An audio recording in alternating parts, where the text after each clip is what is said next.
Breaking news చూస్తున్నాం. IPL 2026లో భాగంగా ఢిల్లీ వేదికగా ఢిల్లీ క్యాపిటల్స్ పంజాబ్ కింగ్స్ మధ్య మ్యాచ్ జరుగుతోంది. ఈ మ్యాచ్లో అనూహ్య సంఘటన చోటు చేసుకుంది. ఢిల్లీ బౌలర్ లుంగి ఎంగిడి తీవ్రంగా గాయపడ్డాడు.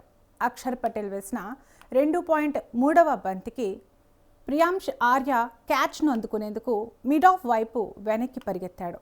క్యాచ్ అందుకునే సమయంలో బ్యాలెన్స్ కోల్పోయి వెనక్కి పడిపోయాడు. ఈ క్రమంలో ఎంగిడి తల మైదానానికి బలంగా తగిలింది.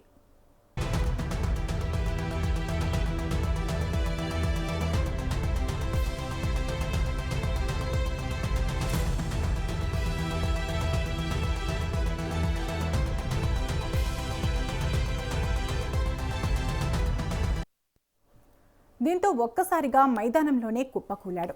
ప్లేయర్లు, అంపైర్లు తీవ్ర ఆందోళనకు గురయ్యారు. వెంటనే ఫిజియోలు, డాక్టర్లు మైదానంలోకి వచ్చి ఎంగిడిని పరిశీలించారు. అతడు కదలడానికి కూడా తీవ్రంగా ఇబ్బంది పడుతుండటంతో అంబులెన్స్ను పిలిపించారు. తొలుత డాక్టర్లకు సహకరించిన ఎంగిడి ఆ తర్వాత చలనం లేకుండా ఉండిపోయాడు. తలకు బ్యాండేజ్ వేసి స్ట్రెచ్చర్పై అతడిని ఆసుపత్రికి తరలించారు. దీంతో మైదానంలో ఆందోళన వాతావరణం నెలకొంది. డేవిడ్ మిల్లర్, స్టబ్స్ వంటి సహచర ప్లేయర్లు షాక్కు గురయ్యారు. కోచ్ రికీ ప్యాంటింగ్ కూడా మైదానంలోకి వచ్చి పరిస్థితిని పరిశీలించాడు. దీంతో కాసేపు ఆటకు అంతరాయం కలిగింది. ఈ మ్యాచ్లో ఎంగిడి ఆడే అవకాశాలు అయితే లేవు. అతడి స్థానంలో చమీరా బౌలింగ్కు సిద్ధమవుతున్నాడు. క్రికెట్ మైదానంలో ఇలాంటి సంఘటనలు అరుదు. ఎంగిడి త్వరగా కోలుకోవాలని అందరూ ఆకాంక్షిస్తున్నారు.